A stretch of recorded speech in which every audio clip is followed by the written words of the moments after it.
Warner Brothas podcast. My name is Keenan, joined by my brother Kyle as always. Kyle, how are you doing? I'm decent. How you doing, Keenan? I'm pretty solid. Pretty solid here. So just going through kind of a quick-ish recap of the last round and how teams got here, moving into what we think kind of is going to go on this round and possibly later on this week, early next week. We might have Camden on to further those discussions. But I'll start off with the Celtics just because it was the last series to end. As a Celtics fan, question for you, Game 7, Celtics fan going into that Philly after obviously through Game 6 was up and down, Tatum ended great. How did you feel going into Game 7? Were you confident? To answer that question, I got to answer. I'll take it back to Game 5 because I think the last time we recorded was after Game 4 of that series, going into Game 5. Yeah, I believe Harden had just gone off. And I'd said basically, I think I gave predictions for every other Game 5 because there was 3 Game 5s going on. And maybe even 4. Mm-hmm. And I basically said I didn't know what was going to happen with the Celtics and Sixers in Game 5. And the Sixers actually end up coming out on top, right? Celtics are at home. Had we recorded before Game 6, Keenan, I actually probably would have been more confident in the Celtics in Game 6 than I was in Game 5, right? Celtics end up winning that. Game 7, I probably would have gave you the same answer as Game 5. I would have gave edge to Celtics for sure, especially because in that Game 6, and we'll talk about Embiid and Harden a little bit later, but in that Game 6, the way it happened, the Celtics aren't playing well at all. Tatum's not playing well at all. And then all of a sudden with, 3 minutes left, Tatum hits a couple threes, they're up, and the Sixers kind of just go away. So I wouldn't have been surprised with any outcome of that Game 7. I would have gave the edge to the Celtics, though, just because of how the Sixers lost. Because we see that a ton of times in the playoffs where someone's got an advantage in Game 6, loses Game 6 in heartbreaking fashion, then you almost just have to give advantage to whoever's got Game 7, or whoever won the Game 6 to force a Game 7.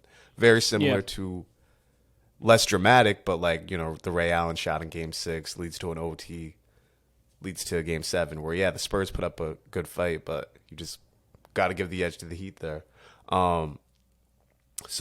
Yeah, cool. So or Celtics last year. Tatum goes in, drops 46 against Giannis 44. They go in there. They go in Game 7. They pull it out. Exactly. Kind of. Grant Williams had a huge game, but exactly. And so the Sixers being up 3-2 there, like you just said, the Celtics have been down 3-2, so they're comfortable in that situation. They weren't playing well, but the Sixers just.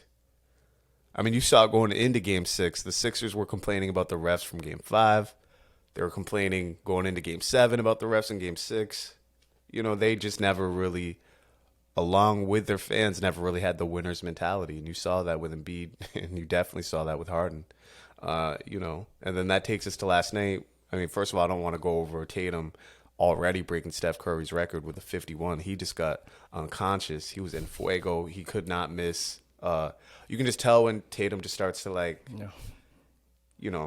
get that little shake when he's, shimmying a little bit, when he's got that dribble going. You can just tell he's feeling himself. And it was like himself. It was like himself in the gym. You know what I mean? Just by himself, just shooting around. That's what it seemed like. Yeah. And Philly had no answer for it at all. I think Embiid had 2 second-half points. Right on schedule, they became Embiid and Harden. Harden was terrible. Yeah, Harden could not be bothered to show up. Could not be bothered. All that to, present us with the game last night. Heat Celtics, Game 1, and just predictable. You can't trust this team at all. You can't trust this Celtics team at all. I want to repeat that one more time, okay? You cannot trust this Celtics team one bit. Not one bit. I was not surprised we lost. I was not surprised by anything to do with that. I actually have the Celtics winning this series in 7. But, look, if the Heat go up 2-0 on the road, I'm not going to say it's a wrap, but it's such a coaching mismatch, Keenan, that it's very much advantage Heat. It's very much advantage Heat. Celtics were randomly playing Peyton Pritchard last night, who I agree should get more minutes, but why Game 1 of the Eastern Conference Finals? Why not Game 1 of the first round. You know, like what? I don't understand why he's just in the game. I don't understand why Joe Mazzulla doesn't know how to call a timeout during runs. I understand making your team play through runs. I understand that philosophy. During a quarter. Yeah, like he's just... He just said no. It's like 45 in the third quarter. We'll save him. Exactly. We might need him down the stretch. We probably need him then. Might need him then. And I completely understand, like, the Heat have a lot of shooters. Jimmy Butler can attack, but there's no reason on earth for the Heat to get 46 points in a quarter, especially the third quarter. But really any quarter at all. Like, there's no reason for that. This is the typical... Not at all. This is the typical talented but dumb team versus the smart team, the extremely smart team, the extremely fundamental, tough team. Mm-hmm.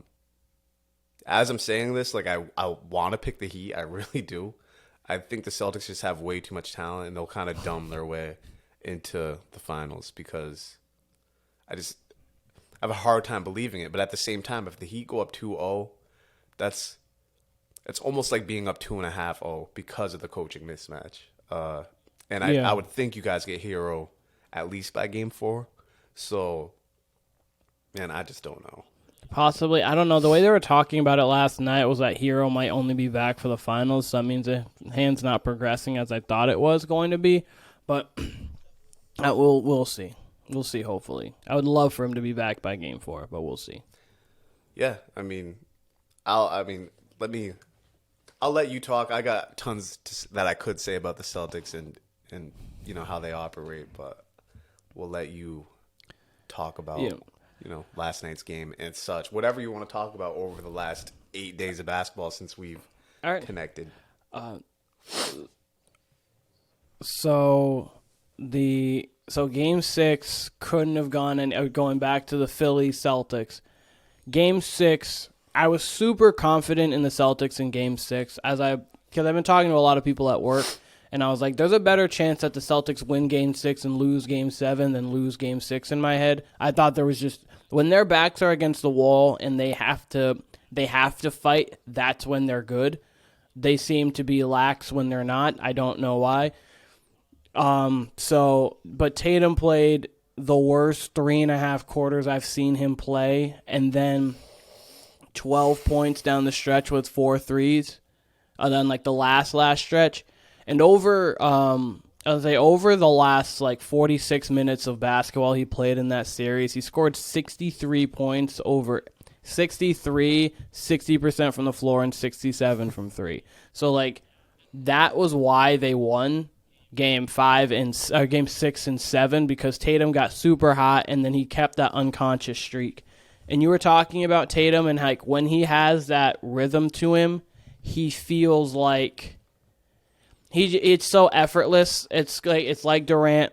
It's kind of like Melo. It's like Paul George. It's like those guys, when they get in their zone, it really is like no one's defending him, regardless of if someone's actually defending him, because they get every shot they want. It's all water. And the thing with Tatum, it really is. And the thing with Tatum that I think is this one thing we can't put our finger on with why he's not there is I almost feel like sometimes he just doesn't take it. Like, when the game comes to him like that, he can play as well as any player on planet Earth. But sometimes, like the second half yesterday, when he's only taking 4 shot attempts, there's no reason why that should happen. It's not like Embiid not getting a shot at the end of Game 6 for the last 4 minutes, which I think is ridiculous as well. That one, you can blame a little bit more on coaching, because Embiid doesn't bring the ball up the floor. You need to get him in spots, but at the same time, Embiid's got to still be like, okay, ball here. Like, Shaq wouldn't have let that happen. Disagree with that. Hakeem wouldn't. Barkley, like... There's not... You disagree with Embiid? I disagree with it being on coaching because, like you just said, all Embiid's got to do is get his ass on the block, put his hand up. That's it. Embiid... Look, I think it's got to be some plays ran towards him, maybe, but I do agree that it's more on Embiid than it is on coaching, because you've got, like, Embiid's got to just say, hello, ball. Here's the only thing I'll give Harden, because Harden was James Harden right on schedule in Game 7. The only thing I'll give him that I did notice was like he'd be like, okay, let me drive to the rack here and get an open three for someone. You know what I mean? Harden had great control over the game. Yes, I don't think he gets as much credit for being like a true point guard. Like he can run the point guard as effectively as he ran the two in his prime, as far as getting his shots, this and that. So absolutely. when you got James Harden and the MVP Joel Embiid on the floor, you have no excuse. It takes 8 seconds of game time to walk the ball up to the elbow, tell Embiid to get on the block. Nah. I mean, yeah, you can run some plays, but when it's in the thick of things and you're running just whatever, whether you're running sets, whether you're, it's in the flow of the game and you're allowing Harden to control the game. No, Embiid's just got to call for the ball. I'll let you finish, but I got a lot to say about Joel Embiid. I agree with that too. I got a lot to say about Joel Embiid. I agree with that. Quickly, just a quick aside, we're going to talk about him later. I don't think there's now any question. Jokic is the best center in the league. He might be the best player in the league. That can be more of a conversation. But center-wise, I'm not going to entertain the conversation any longer. Jokic is better than Embiid. Anyways, that's me personally. Anyways, so we're moving on. I'll move on to last night because obviously Game 7 was an atrocious effort from the Sixers. Completely. Garbage. So we move on to last night. I called this game to a T. I talked to Mike yesterday, the person I work with, and I told him exactly. I think the Celtics are going to throw a punch early. The Heat are going to claw their way back. The Heat are going to get up, go on a run, get up about 12, third quarter. Celtics are going to throw their punch, and it's going to be too much Jimmy Butler late. That's game 1. Foreshadowing to game 2 before I go deep into it, I think the Celtics blow out the Heat. But in game 1, Jimmy was getting to his spots. Shooters were shooting. I think the Heat shot about 50% from 3. I don't think that will continue, but I do think that they can shoot around the 38 to 40, especially with the threes that they got. Some of them were tough. Kyle Lowry had that stretch in the second where he was making tough threes, but otherwise they got a lot of good shots because Jimmy was being effective, and the key to the series, Bam Adebayo, was being effective and aggressive. When he's in attack mode, getting to the basket, getting 15 and in, he can pass pretty well for a big. He can make the right decision. That's when you get Gabe Vincent and Max Strus open threes. When you get Cody Martin open threes, Kevin Love open ones, rather than late in the shot clock, because sometimes their half-court offense can get really stagnant. And late in the shot clock, they throw up bad shots. And the Celtics defended those bad shots very well because they didn't really make many of them. But when the ball is moving and players are moving and you're running pick and rolls with Jimmy and Bam, that's when the Heat are hard to beat. And the reason why I thought the Celtics were going to come out lax is just because they don't feel like they take games seriously. And I'll never understand it because this team probably could have won a championship last year if they came out with the same aggressive every day. Maybe the Warriors beat them, we don't know. And then this year, as we said once the Bucks lost, obviously the Heat are going to be tough, but they now have probably the best player in every series. But now I don't know. Jimmy Butler, the way he is, might be better than Jason Tatum playoff-wise because it's playoff Jimmy. Jimmy Butler. But I can let you go on to what you wanted to say about Embiid and other people, but it's... Let me just respond to that. The Celtics, I think, are going to go up to... yeah, no, you're good. So you think they tap? You think they're going to go up 2-1? You said 2. You think they win games 2 and 3? No, sorry. I was going to say I think that the Celtics are tying it up. I think it might be a blowout. And then I honestly think the Heat are winning game 3. And the series is either going to go 6 or 7 based on game 4, and that's not really saying much of whoever goes up 3-1, depending. But I think if the Celtics tie it up 2-2, it goes 7. And if the Heat go up 3-1, it ends in 6. I think it's Celtics in 7, and that's with not a lot of confidence. I think Jimmy Butler for sure is the best player in the series. I think going back to the finals, since you mentioned last year's finals, the Celtics definitely had the more talented team, definitely had the more all-around team. But, the Warriors had that final experience, and they had the best player in the series in Steph Curry. So You would figure, though, they would learn from their mistakes last year of being, just not doing the young team mistakes. And they're all back. I mean, they're in their last 22 home games, they're 11-11. They're not young. They are, though. They are. That's They're the not thing. young, though. That's the thing about they them. They are. No, but they're not. But they've had like 5 years of playoff That's what it experience. is. That's the That's thing what about it is. them. They're in NBA years. They're not young because of their playoff experience, but they literally still are young, and that's where I've mentioned this before. That's where the coaching comes into hand. If this is Ime, this team's probably going up 2-0 on the Heat, and we're not even thinking about it. And maybe they win in 6, because respect to the Heat. But Mazzulla, he's 34. He's younger than a lot of the players, or some of the players at least on the team. He doesn't have the respect that Ime had. Yeah. You know what I mean? Like Ime's whole purpose was to go in there, kind of, almost be like a military sergeant, and get Jalen and Jason to be like where mentally where LeBron, or not LeBron. I mean, that's what I mean though. But the superstars of the league, and you can see. I'll mention Embiid again, and Embiid's lacking in that too. Tatum's a little more mentally tough, but it's the thing of being consistent every single night and taking it to that next level. Like you mentioned, he only got 4 shots in the second half the other night. So that's where I am with the Celtics. I do agree with you. I think they blow out the Heat tomorrow. I would not be surprised if Miami made it a game, though. But I do think they'll kind of feel it out in the first half. Talking about Miami here, I think they'll feel it out in the first half where the Celtics will get pretty much whatever they want. And if the Celtics bring it defensively, they can beat any team in this league. That's a crazy thing. I mean, that's what we saw in Philly. Aside from Jason Tatum going off in Game 7, we saw them absolutely take Philly out of the game. Mm-hmm. Now, they're playing 4-on-5. Philly was because James Harden didn't want to be in the game anyway. And Embiid, really. They're playing 3-on-5. And that's why I lost my respect for Embiid. I'll tell you. 3.5 on 5. I'll tell you where I really lost my respect for Embiid as far as a superstar player. I don't know if you remember this play, but I want to say it was about 45 seconds left in Game 6. The mood had already changed because of, Tatum doing what he do. And then Embiid, I believe it was Embiid or it was Harden, one of them. I think it was Harden, actually. He missed a shot at the rim. It was pretty well contested, but it would have cut the lead to like 3 points. But instead, they're down 5 with like 40 seconds left. Harden misses it, and Embiid just like slumps his shoulders and like walks back. Walks back on defense. Harden's walking back on defense, and it's still a game at that point. Like 2-possession game with 40 seconds left, and their body language said it was over.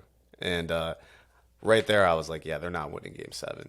You know what I mean? And Embiid cried and bitched and moaned about this fucking MVP for the last 2 years. He gets it, and like you said, look what he's doing. Look what Jokic is doing, and it's hilarious right now. It's funny how NBA fandom works, because I talk about the shit I see, whether it's clips of shows, whether it's Twitter, but like all of a sudden everybody giving Jokic his motherfucking flowers, and it's like, where was this the last 2 years? You know what I mean? Yeah. Like everyone, no shit, this guy's. We only talked about shouldn't be justified for 2 MVPs and things like that. But yeah, that's all we talked about with Jokic. And look, Embiid, he deserved the regular season MVP. He definitely did, but. Man, you see the difference. Mm-hmm. Jokic, we'll get into Jokic and the Nuggets and the Lakers in a second here, but I mean, you just see how dynamic Jokic is. Like he doesn't need the ball to be have an impact on the game. And by the way, I think for most of the series, even that Game 6, I thought Embiid was pretty phenomenal on defense too. But then you see, I mean, look, like one of the things people talk about with Jokic is his body and how you can attack him on defense and how out of shape he is, or what his body type is, I should say, even though he's definitely gotten in shape. Embiid is still not in shape. Yeah, definitely. He never has been. You could see him being gassed during the series. You could see the Celtics in Game 7 finally put him in pick and rolls and make him chase. It was tough for him, and I thought he was phenomenal on defense a lot of the time. He was protecting the rim. He moves well. He's a fluid athlete, but if he ever takes the time to get in amazing shape, no one would stop him. I just don't know what's going to happen with that team. He should drop 15. I think he should just drop 15, cut a little bit, and then he'd be more laterally quick, but he's still going to keep all of his strength. He's the biggest player on 98 to 99% of courts. Like maybe Steven Adams can match him, but like otherwise, like he's pretty much the biggest player on every court he touches. You know, Embiid's just Embiid. I could go on. I could write a book on Embiid right now. I talk about it's like a 30-minute pod specifically on Embiid. I talk about the Celtics' immaturity. I think Embiid is still very much immature. Absolutely. He just doesn't seem. He just doesn't seem to put the onus on himself a lot, and like I said, that moment where they missed. His comments in the presser afterwards was ridiculous. I actually didn't think that was as bad. I don't know if you saw. I actually didn't that. think that was as bad as what they. The fact that I thought I did. I didn't think it was that bad because of how it was presented. It can't just be us. It has to be 5-on-5. True, but if you heard the rest, I mean, I just said how he doesn't take onus. He actually did kind of take onus there because he led into that with saying how it's on him, how he's got to be better, how James has got to be better, James Harden, and how the rest of the team's got to be better. So he did take some onus, but the full clip of that wasn't, because I'd heard about the quote. The quote doesn't look great when he says that, but the full quote altogether makes it look less bad. But I still think he has a lot of growing up to do in NBA terms as far as accountability, because I really thought this was, if it was going to be any year for them, it was this year. You know, I can't imagine Harden. I mean, he's only going to get worse, I would think. You know, I mean, he still loves nothing more. He still loves nothing more than not showing up in a big game, regardless of what happened in game 1 and 4. I remember, I think the last time we were on with... He was he was rewriting his own story, and then he just was like, you know what, never mind, I'll scrap those pages. Because if he goes on and they win that series, he won game 1, he wins game 4, say he had a good game 5, say they close out game 6, he has a pretty good game, they go on, they're able to beat the Heat, and then he gets to a finals, and so just for this, he wins it. Yes, Harden had a lot of playoff bad moments, but having that moment there of going through and getting Philly their first championship in 40 years, or 40 years, yeah, like, it would have done wonders for him in his career, but then 9 points Just like Dirk. in a game 7, it just can't happen. Yes, absolutely like Dirk, because obviously Dirk had the historic 1-8, 67 win. Mavericks obviously won the MVP. He was known at times for not being able to get his team there. They go on a stupendous run, where one of the better runs, honestly, in NBA history when you go through who he beat. And no one ever mentions anything else again. It's okay, Dirk had one of the greatest runs. He's one of the greatest players we've seen. That's it. No one talks about the bad now. Don't need to. You rectified it. Last couple things on the Sixers before we move on. I think last time we were on with Camden, I gave an example of like what a bad game for Harden looks like in a big game. And I just want to know how close my fake off-the-cuff game of James Harden was to his actual Game 7 performance, because you can guarantee he's going to have like 3 or more turnovers. You can guarantee he's going to take like less than 15 shots, and you can guarantee he's going to miss most of those shots and just not want the ball in his hands. I feel terrible for Tyrese Maxey because once again, he was the most competitive player, along with PJ Tucker probably, on the Sixers. I thought Tobias Harris did great on defense. He gets a lot of slack for not really showing up on offense or showing up here and there, which I understand. But I thought he was giving it great effort on defense, rebounding, things of that nature. PJ does what he does. But Maxey, I remember last year when the Sixers went out, I forget who they played and who they got eliminated by. Was it the Heat? No, who the fuck they played last year? Was it Miami that they got eliminated by? Yeah, because it was Miami because Embiid was injured last year. I remember. Embiid got injured last year. I remember. He still played though, I thought, right? He was still playing in these games.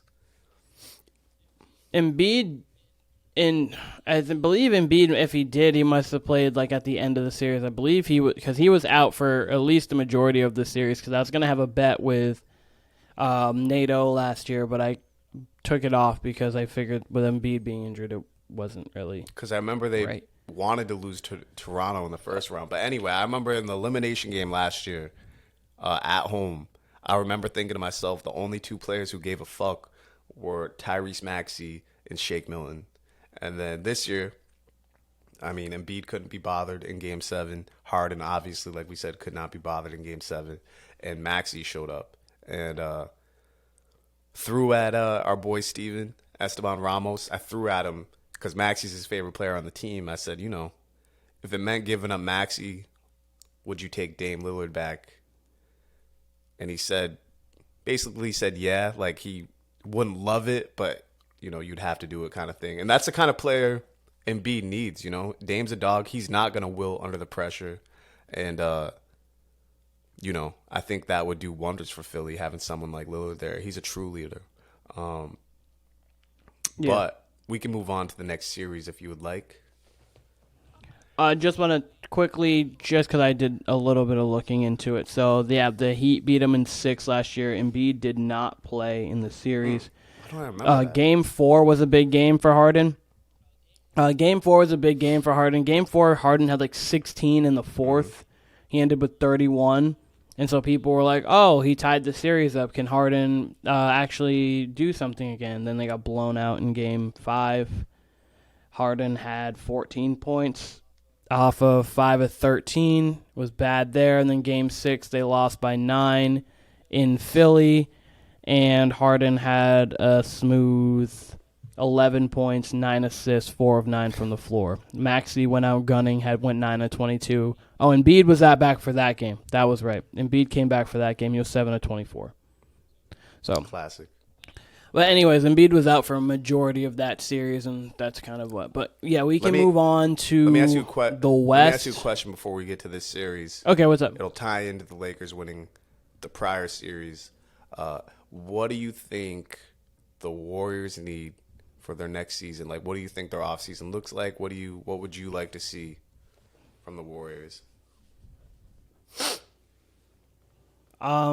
Moving Jordan Poole, I think if you can get 2 rotational players for Jordan Poole, that is a plus. I don't think that they're done, as in Draymond, Clay, and Steph. I think you can still win with them because of how great Steph is right now. Draymond made all defensive second team. He was a very good defender this year still. Clay, he's more streaky now than he was before, but he's always been kind of streaky. But like, he's always been kind of streaky, but he was a little. Yeah, no, I was gonna say he's definitely more streaky, but he's always kind of been in that, like, you'll see 3 bad games from him, but typically in the big games that's when he would wake up. And the last couple big games, he hasn't been anything but claymation Thompson. So, but I do think that you can still win with that as long as you have the nucleus. Kevon Looney has to be an important piece. I would try, if you can trade Jordan Poole, get a couple pieces there. I know Kuminga, I believe I read something the other day that Kuminga, trade rumors-wise, is getting buzz for people like wanting him because he's shown some things. I think they keep Moses Moody. I liked how he played off of ball. I think he would be a nice rotational piece, but if you got another, say, someone off the bench who is more like a Mike Conley off the bench, I mean, not that they can get Mike Conley, but say like a Mike Conley style guy off the bench who can go in there, give you veteran minutes, knows how to play, knows how to control an offense, can play within a system, and then if they could get a big to back up like maybe a Mason Plumlee. I know he's a free agent, but someone like that to where he can actually play legitimate defense, be a rim runner, block shots. I think those are the things they need to bolster themselves. But I think trading Jordan Poole, especially with contractually, they have to move off of that. Yeah, I don't know what they would actually get for Jordan Poole back. Like if they could get 2 rotational players, or if it would be more like a salary dump. I think they probably could just because he's young, and when Steph doesn't play and like when he starts, he averages like 26.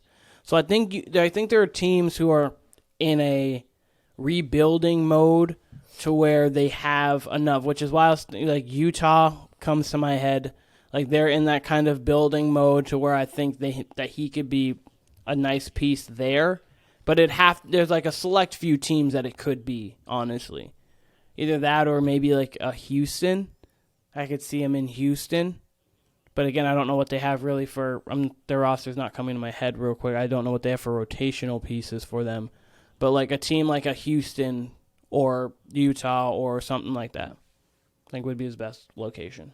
Yeah, I don't know. I just would assume his value's low, given he gave them nothing in the playoffs. I could see see a 1-for-1, maybe His value's definitely maybe low. 2 back, but they would still probably get the lesser value back. I just don't know. I was disappointed with Steve Kerr. 75 cents to the dollar, essentially. But yes, like go on with what you're saying. I was disappointed in Steve Kerr, and the fact that he didn't play Kuminga. Like, he didn't even try Kuminga in this series. I agree. It's really the only series you can play him in, especially like if you're gonna go down, at least go down shooting all your bullets. I don't think he did by not playing Kuminga. I can't believe how much the Warriors missed on all their lottery picks. I don't think the Warriors get enough heat for really trying the. They like deadass tried to like let's usher in the new era while still having our old era. Like meanwhile, it's not like Steph.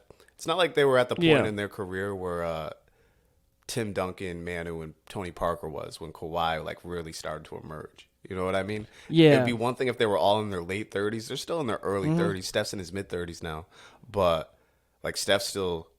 I mean, I said a week ago I thought he was the best player in the league. Now, maybe the best he's ever been. Like I would lean Jokic now, obviously, because he's playing out of his fucking mind. But like, Curry's right there, right? Yeah. And how they just missed on Wiseman, they missed on Kuminga, they missed on Moody. Like none of them are like Moody's maybe a rotation player, maybe, but like they got nothing out of those. Maybe they should have. I don't really remember what my stance was at the time, whether I wanted them to draft or whether I thought they should trade out. I definitely think it would have been more interesting to see what they could have got for Wiseman at that time as the number 1 pick or whoever people valued at number 1, because it wasn't like he was a consensus. I thought they should have traded. I don't think it was a consensus that Wiseman was number 1. No, they had the 2. Oh, they had 2? Who's the number 1? They had the 2. I thought they should have traded. I can't remember who went 1, but I thought they should have traded it because of the fact that they traded it. I thought they could get pieces. If not, I said they should get LaMelo Ball. And I think they still should have gotten LaMelo Ball. I said that afterwards because I think LaMelo, 6'8", point guard. You can play Steph even more off the ball, run, can work up. Like I just felt like he actually fit everything that they needed. Personally, I felt like he could have been that, and you can get a big that's in you can get a rotational big. But LaMelo I felt like was obviously a true like genuine talent to where if you like imagine this year with them having LaMelo, right, like right, and I don't think he's not the type of player where growth would have been stunted or anything like that for being in Golden State. Like I still think they would have probably wanted Chip. Possibly last year, we never know about that. But this year, with them having LaMelo along with Steph Curry, but that's me. Yeah, I think not only should Kuminga have played at least something in the series, I think Looney should have played more. I thought he's certainly one of the best 5 players on their team. Why is he not getting more run, especially against AD? I thought it was interesting. Draymond didn't really pull much Draymond shit, at least not with LeBron or AD. He didn't really go at them as much as I thought he would. That was part of the reason why I was looking forward to this series. He had no problem going after like Darvin Ham or Schroeder or like other role players, but he did not really challenge LeBron or AD or try to get in their heads. Clay's one of my favorite players in the league, and he could not have been more terrible. He could not buy a single bucket. His shot selection was horrendous at times. Terrible. He's obviously going to opt into his contract. They're going to have a ton of money to pay basically 4 or 5 players. Draymond, I would want back. Like, I think, which is why they need to trade Poole, because they have so much money that they need to get rid of. It's almost a mandatory. We have to move on from him, or we're not getting Draymond. It's Poole or Draymond, and I'm taking Draymond over Jordan Poole. Yeah, well, Draymond, he's got a player option. He can still opt in. It sounds like people think it's going to be an opt-out and then a restructure. I don't really know. Yeah, I would want Draymond back. And then I thought this was very interesting. I saw this after the game. I don't know if you saw this last night, but Stephen A has his like Manning cast version. I think it's called like Stephen A's World, of where he watches the game. Stephen A's World, yeah. No, I didn't see it. And so he had Draymond on, and he asked him point blank, and this is one reason why I do love Stephen A is because he asks hard-hitting questions. He's not afraid to ask real questions. Mm-hmm. And he asked Draymond, he's like, how do you think the punch on Jordan Poole affected the season? And Draymond gave a really drawn-out, nuanced answer of, hey, this is, I let that situation fester. I didn't really handle it with Jordan Poole. I wasn't the leader I normally am up until February of this season. I'll let you watch it, but, I'm trying to paraphrase here. But he was basically like, hey, that's the reason for our road record. The chemistry wasn't there, which you could see in Game 6, that those guys were not together at all in the ways they have been in past years. Like, and again, you can tell that with the road record. And that's exactly what he said, we were not a championship team. We were a pretty good team. We were a talented team, but we were not a team that loved each other, and we were not a team that trusted each other. And, that's why it reflected in the road record and then in the playoffs. And, he went on to say, I still believe we could beat any team in the playoffs, respect to the Lakers. But, so I thought it was very interesting how much accountability he took. Made me wonder why he did not handle the situation with Poole, especially since we've heard how him and Kerr can go at one another and they patch it up and they move forward. Yeah. And I wonder what Jordan Poole thought of that. Draymond giving a great answer to Stephen A, but he's probably like, why didn't you tell me it? You know what I mean? Like, I just wonder what the dynamic was between all of them on the team for it to get to this point, because they are one of that's how you are a mentally strong team, is you work through shit like that. And that being at training camp in the preseason, I'm surprised to hear that it festered that long. We should move on, though. Go ahead. I'll let you respond. Yes. Before we move on to the Western Conference Finals. Two things. I was going to say two things. Two things. One, I think if he was to have punched Sean Livingston in the face, who was kind of like in that Jordan Poole role, I think they worked through it.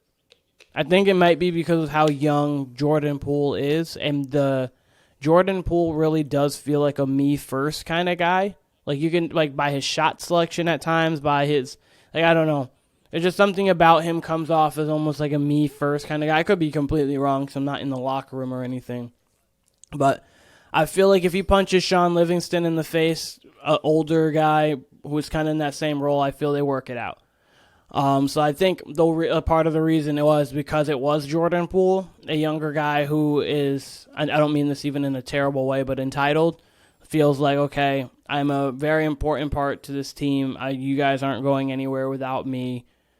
I'm not dealing with it. You did this, you're in the wrong, and maybe Draymond didn't, which is odd for him, didn't feel comfortable going up to him. I don't, like, that's really an odd dynamic because you would think someone like Draymond would be like, yeah, no problem. We're gonna get this out of the way early because I know what it takes to win a championship. And we saw, even though KD got injured, we saw kind of what KD and Draymond's festering relationship kind of did to their little bit of chemistry. They weren't as smooth throughout the year, but they were so talented they were able to get to the finals.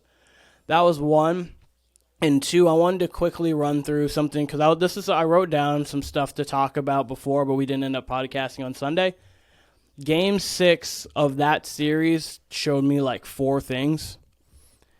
One was that the Lakers, when they lock in defensively, they're going to be tough for anybody to beat because they really do have a lot of length, a lot of speed, and they have a lot of intelligence. Schroeder is intelligent. Anthony Davis might be the best defender in the league.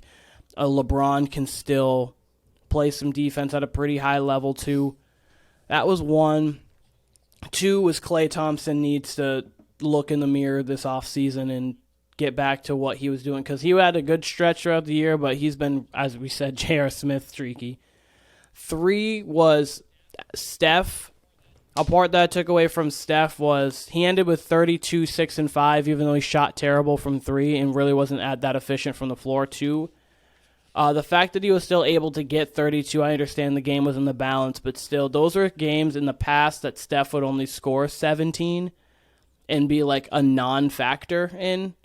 But he was still a plus player, not plus minus wise, no, but he was still like a positive impact on the floor more so than he would have been in the past. So I thought that kind of spoke to the maturation of Steph and how he still is learning to affect the game without being a great shooter in the game, per se, for like depending on obviously the game. And then fourth was LeBron can still push the button when he needs to, which is crazy in year 20 that he can still, like when he needs to, like the button can be pushed and I can be the best player on the floor for any given night. Just to, like, I have to pick and choose my nights, but on any given night, I can still be the best player in the league.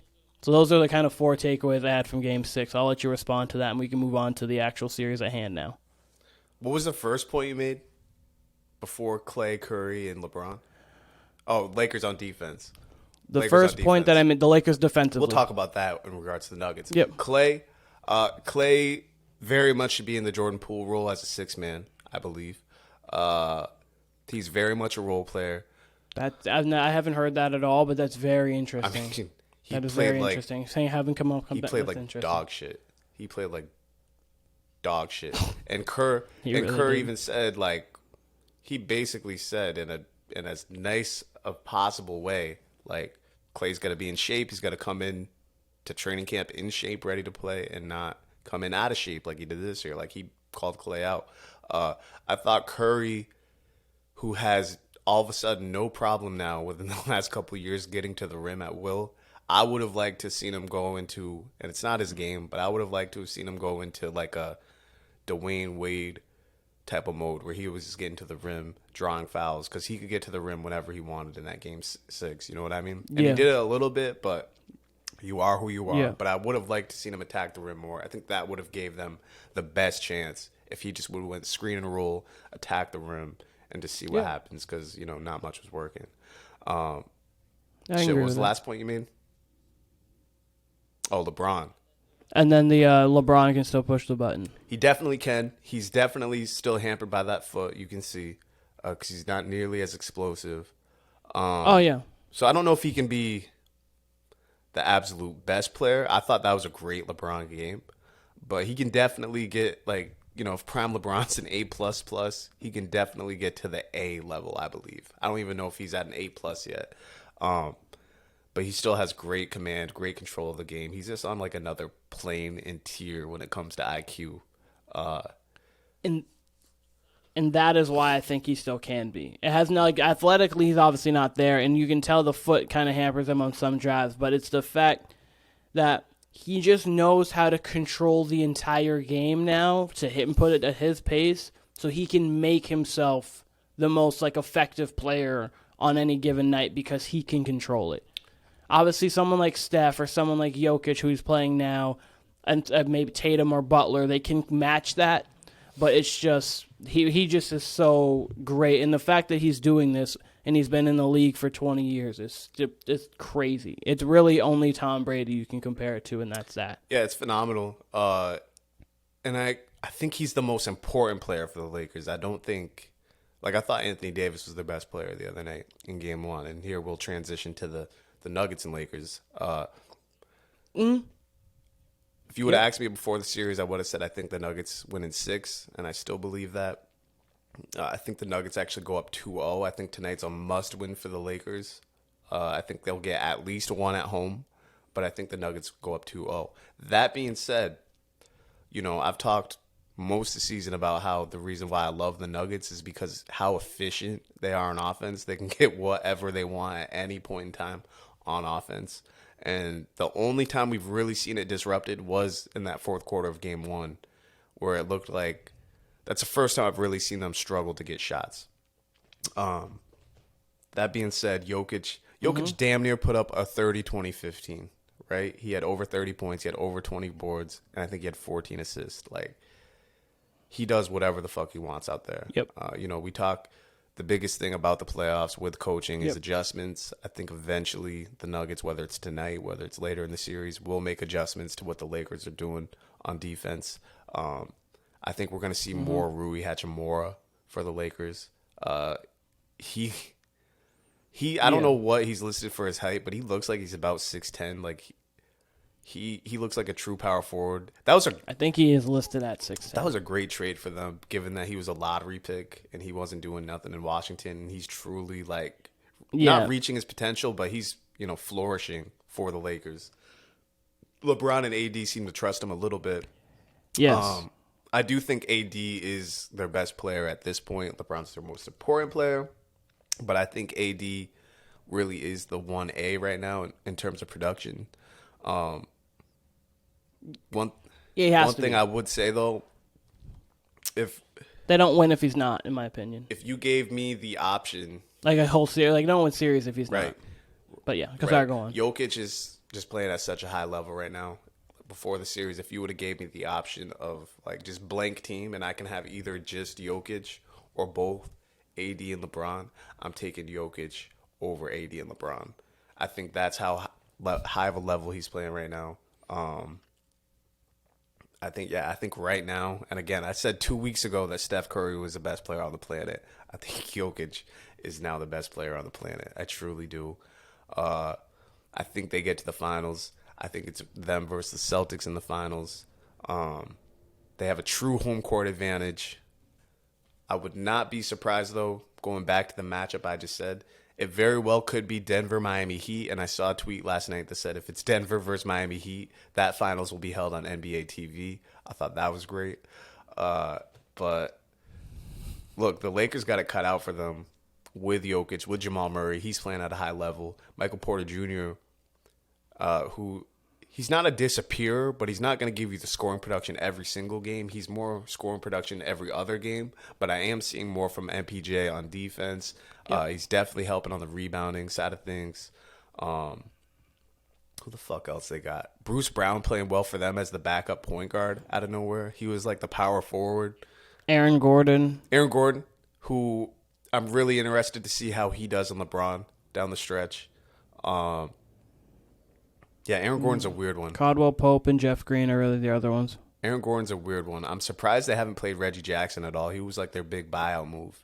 But Bruce Brown is really impressive because he was like the power forward kind of for the Brooklyn Nets last year, playing next to Durant. And then now this year, all of a sudden, post-deadline, he's their backup point guard and effective at it. What are your thoughts on the series? How far do you think it goes? Who do you think wins? I would love to see Lakers Celtics. That would be insane, but I do not think that's what's going to happen here. So I do think the Lakers pull it out in 7 if the Nuggets win. Not a shock in the slightest. I think the Nuggets are. I think and this was before I had the Lakers in 7. After game 1, I feel the same. Jokic is great. This might not even be the best Jokic game we have in the series. He's that great. He's going to put up a 40 and 40. Joe and Dazazzo and I have been going back and forth on. He might. Joe and Dazzo and I have been going back and forth on because I was talking to him about how it's really for me a 2-person conversation with either Steph or Jokic for the best player in the league right now. He has Jokic. I might lean Steph, but if you say Jokic, I have no problem with it. I'm not going to argue it at all. And obviously with Jokic still being in the playoffs, still seeing him every day, you're even seeing more and more of his greatness. So that's really my 1 and 2 right now. But going forward throughout the series, tonight, I think the Lakers pull it out tonight and Denver steals one of the 2 in LA. They go back to Denver 3-2 or 2-2. Denver goes up. Then the Lakers go back in game 6 and win. And then we have a cinematic game 7. And comes down to the wire. I think LeBron just makes a few plays. This feels like a LeBron year. See, it doesn't to me. This feels it like his. To me because how they were saying the Warriors were their last. I was going to say it does not to me because LeBron's injured and he has to really pick and choose. And, you'll see it tonight. If they get down, credit to them, though, they battled back in game 1. But if they get down 20 points, 22 points, they're not going to, depending on the point in the game that is, they're either going to scrap back or they're going to take a step back. You know what I mean? I think it's entirely possible. Yeah. The Lakers are down 3-1 at one point in the series. I definitely do not see them winning any games in Denver. Like tonight's the night if they are. Denver's undefeated at home. By the way, the Lakers are undefeated at home. And I believe the Heat are undefeated at home as well. Only the Celtics are the ones who are not undefeated right now. Look, that just makes me, just that right there, like, let's all not be surprised once again when the Heat are undefeated. when the Heat are in the finals in 2 weeks here. Let's all not be surprised. Let's just say that. I know I'm picking the Celtics, but their home record, just like the Warriors away record, how that came back to bite them in the playoffs. This, I promise you, I'm picking the Celtics, but do not be surprised in 2 weeks when whether it's Lakers versus the Heat or the Nuggets versus the Heat. Just don't be surprised. Don't be surprised. But no, I think Denver's the best team in the league. I think the Lakers have to do a lot to win a series against Denver, whereas Denver would have to not play to their standard to lose against the Lakers. Credit to the Lakers. I do think, like you said, Keenan, I think they're a great defensive team. I think much like the Heat, they're a smart defensive team. They're a tough team, especially when AD's doing what AD does. He can, like you said, he can be the best defender on the planet on a given night. I think he has been. I think he is by far the defensive player of the playoffs this year. I bet he's averaging something like 3 or 4 blocks a game. Like, that's kind of unheard of in this NBA. Yeah, I think it's somewhere around there. He's been stupid. But look, Jokic is putting together an all-time run. How are the Lakers going to stop that? That's it. If he's going to continue to put up 30, 15s, and 12s, with insane shooting splits, by the way. I believe he's shooting like 50% from 3, 55 from the field.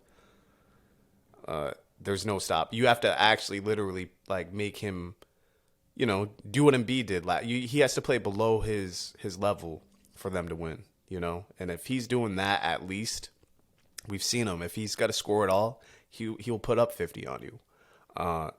Unless you take him out completely offensively, him or Jamal Murray, I don't think the Lakers really have a chance to win, unless it is 7 games and they're scratching and clawing. But I don't see it. I do like this Lakers team. I mean, look, they had to get – that was the best game of Austin Reeves' career possibly the other night in Game 1. And, they still came out with the loss. You don't know what you're getting from D'Angelo night to night. You're either going to get good D'Angelo Russell or bad D'Angelo Russell. Reeves is definitely the 3. But you got 2 really good games out of AD and Bron. And then on top of that, like I said, maybe Austin Reeves' best game as far as scoring for sure.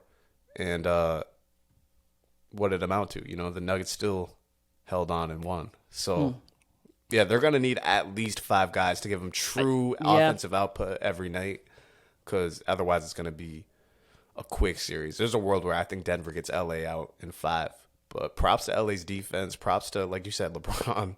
LeBron really can still gear it up when he wants. I don't know if he gets the best player in the world status, but he definitely gets to top 5. That's for sure. And, AD's still AD. He stayed healthy I think on one game he possibly could, but no, I know what you're saying.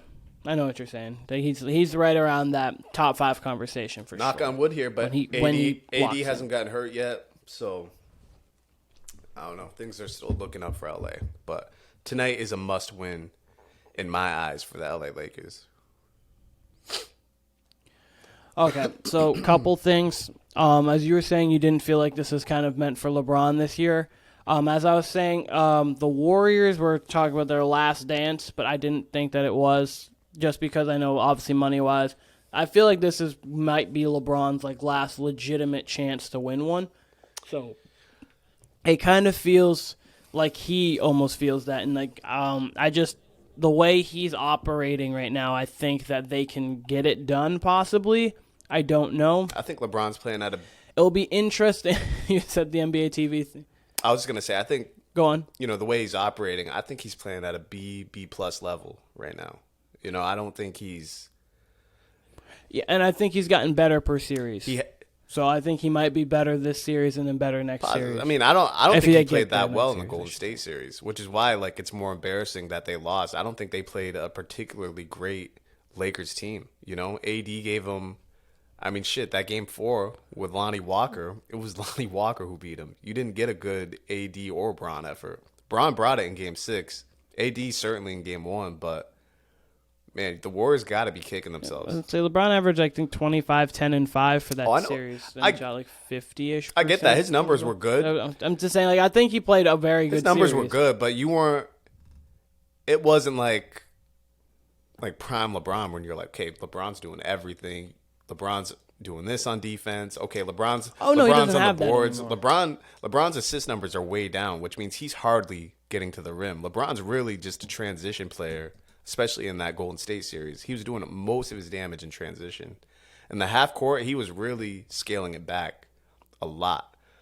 Again, if this is healthy LeBron, I'm there with you. But he just does not seem close to what he was even like 4 months ago this season. You know, I thought he was more explosive. He had better impact on the game.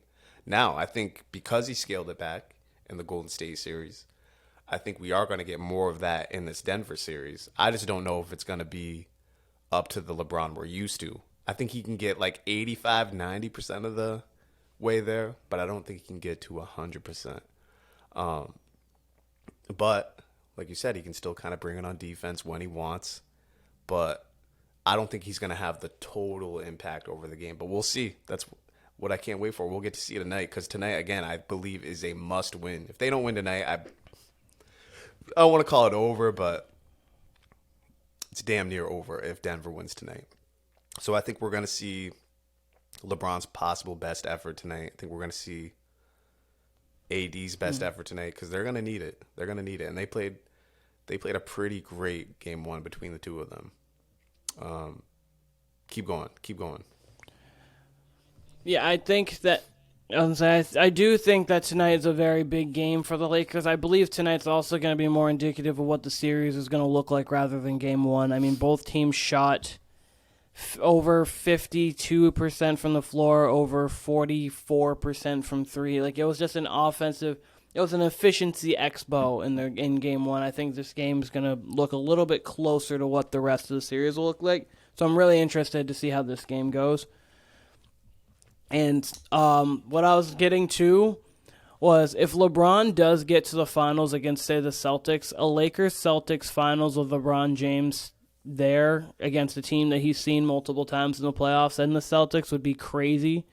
Like, the historical nature of that would be absolutely insane. Obviously, if the Heat get to the finals, again, an 8 seed getting back to the finals, I mean, for the second time ever, the only one was the 99 Knicks, and that season was a lockout season, and they only, oddly enough, I mean, they only won 6 less games than the Heat, who were the 1 seed, so, like, they were a 8 seed, but not even, like, a true 8 seed. I mean, this, obviously, the Heat were technically a 7 seed, but, like, they've still operated as an 8 seed for the entire playoff, so it's going to be incredible to see that. And then obviously if Denver gets there, they could win their first one ever. There's a lot of historical things that could happen in this playoffs, which is cool. But one thing I do want to mention real quick, because I brought up the Heat before I head out because I've got a couple minutes left. This Heat team might get to the finals and could possibly win it. Like, it's not out of the realm of possibility that they could beat the Nuggets or Lakers, especially with the people they've played already, if they'd be beating Boston and Milwaukee, the top 2 seeds. They still can get, like, much better, which is the crazy thing about them. Like, obviously, I think in the offseason, someone that I'd really love them to go for would be Fred VanVleet. I feel he fits that team perfectly and would add an extra element to that team. I just think that they're in a really good spot, and they're in a very interesting spot moving forward. And that just shows how great that culture is and how great Pat Riley is. And Eric Spoelstra. 2 responses. I'm not sure if they're in a great spot. They're not in a bad spot. I don't know if they have a ton of flexibility this offseason. But to LeBron, that's the one thing I wanted to respond to that I forgot to last time was you said this might be LeBron's best chance or last good chance. I would have agreed with you, but they actually now have weirdly like trade assets to where I think they could, possibly put something together within the next 2 years to where it might extend LeBron a little bit, especially since it's LA. You know what I mean? I don't think they can get Dame, but there will be someone who wants to get out and go play with Bron and AD, and maybe that trade chip is AD. I don't really see it because of how well he has played in this postseason. I think if AD has a bad postseason, he's out of there. Yeah, I think he played his way out of it. Yeah, I really do. So, and in a good way, he's played his way out of a absolutely, trade. absolutely. So, I don't know. It's going to be an interesting offseason. Harden, rumors are Harden could go back to the Rockets. He wanted Doc out of there, though, and he got Doc out of there. So I think he really does end up staying in Philly, which, interesting. We'll talk offseason a lot more. Obviously, as time progresses, we got NFL talk we need to talk about, too. I got tons of NFL thoughts flowing around. Yes. I cannot wait to talk more Yes. NFL. However, I want to know your thoughts on Wembanyama going to the San Antonio Spurs, because that's what's going to end up happening here. Spurs get the number 1 pick. What are your thoughts? Last thoughts are some people's expectations for him are way too high. And I mean way too high. Who's I know, some people? Like Chris Broussard yesterday's. I did see this. I know Chris. I know a lot of people. Best prospect ever is cool. You're in the conversation. Obviously, there was Lou Alcindor, Kareem. There was LeBron too, which is kind of tough. Chris Broussard yesterday said if he is Kevin Durant level player, then with the expectations that he has read and that have been portrayed, he is underachieving, and that's insane. Crazy. What the expectations I have for Victor Wembanyama is Hall of Fame, top 25 ever. Holy shit. I don't think that's crazy to put on somebody.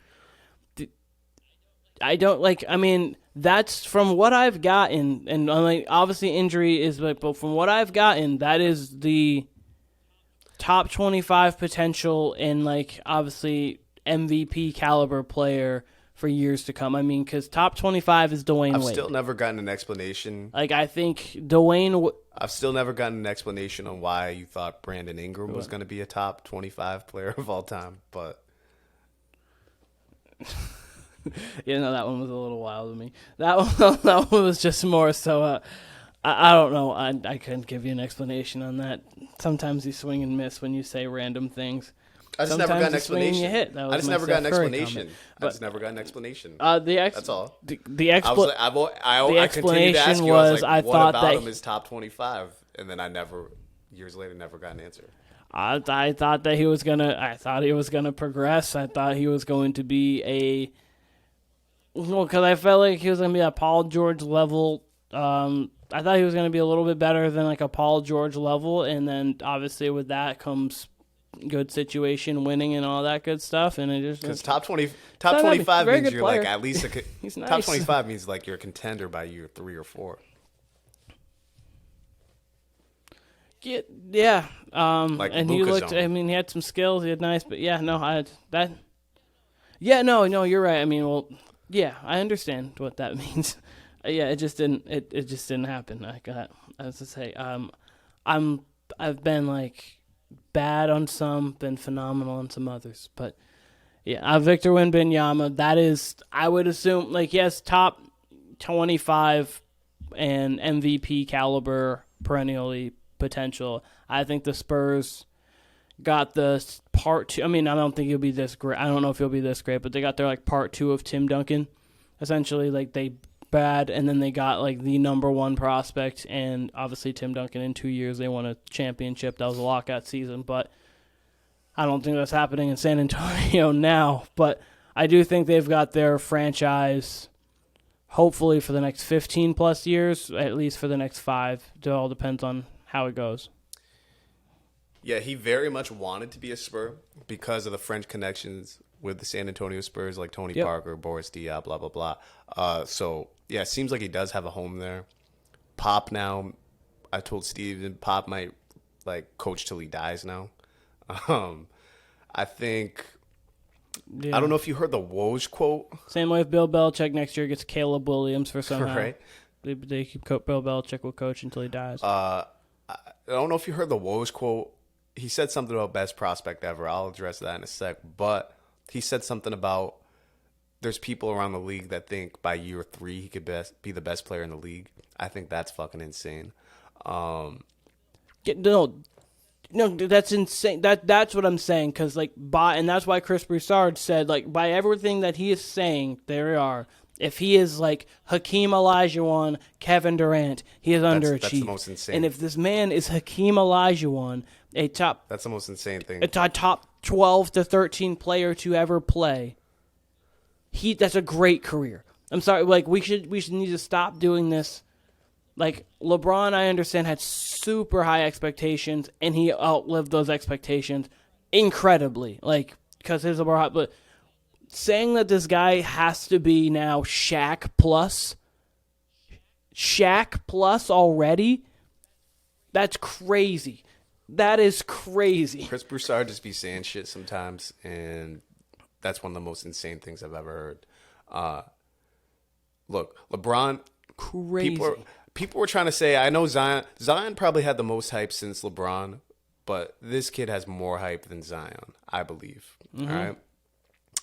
That being said, yeah, LeBron is the most hype prospect ever. It's bar none. That's in any sport.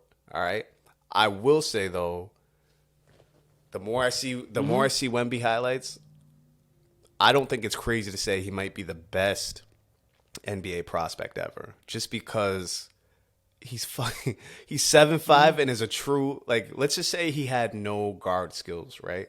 If he couldn't, let's say he could shoot the ball at a average level, he could handle the ball at a slightly above average. You know what I mean? Just average, right? And he was just a rim protector prospect. He'd still be a lottery pick just off his rim protection and how he moves, just as a 7'5". He's a better Rudy Gobert. Possibly. And he's a pick and roll.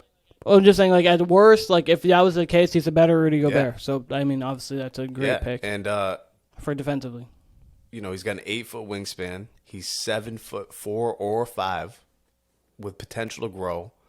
There's injury risk there, but I mean, just off of his pick and roll prowess and his defensive prowess alone, he'd be a lottery pick just off as a big man. Right?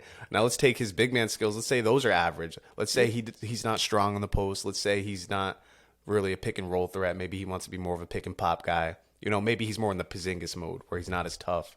Or not, I don't want to say tough, but maybe not as physical. Right? Even then he's still a lottery pick if you take his guard skills, because he can get his own shot. He can shoot the three pretty well, even though he's shooting 28%. But even off that, if you say he's 7'5" with guard skills, he's a lottery pick. You put that together with his legit ball handling skills. Yes. He's got ball handling skills. He can shoot. He can get his own shot, period. He can shoot from the post. He can protect the rim. You can put him in the pick and roll. The kid has defensive player of the year potential on top of MVP potential, on top of obvious rookie of the year potential, on top of being a sharpshooter. The only question with him is injury and drive. If he's got even we talk about Kobe a lot on here. If he's even 85% of Kobe's drive, that's an instant Hall of Famer, right? That's an instant Hall of Famer. And then you put on top of that he's got one of the greatest coaches of all time, one of the greatest organizations of all time, who will be, in my opinion, they can be a playoff team next year with this kid. I don't know what they'll surround him with. I wouldn't mind seeing Draymond go to the Spurs. I ain't going to lie. Draymond with Wemby and whatever else is around him, I think that'd be interesting. And I'd be interested to see Chris Paul on the Spurs if he gets bought out, if he gets traded, whatever. I think Chris Paul and Wemby would be interesting. Excuse me. But I do think he's going to be an impact player immediately. And I can't wait to see how it develops. I cannot wait to see Wemby on the Spurs, et cetera, et cetera, et cetera. And I know you got to go. I could keep going, but I know you got to go. So, yes, I know. Well, we can definitely talk more about this with Camden when he's on, because I know Camden's going to have thoughts on it too. It's going to be very interesting to see what they surround him with. If they have instant, hey, this is instant winning, we're going to win this year, or we're going to try to at least go to the playoffs this year, and then next year try to go for it, see what they kind of do. So it's going to be interesting to see how the Spurs organization works in moving forward. But as you said, I do have to head out to work. So this was the Warner Brothas Podcast. Follow us on Instagram at Warner Brothas Podcast. Like us on YouTube. Follow us everywhere. Subscribe, comment, and we're out.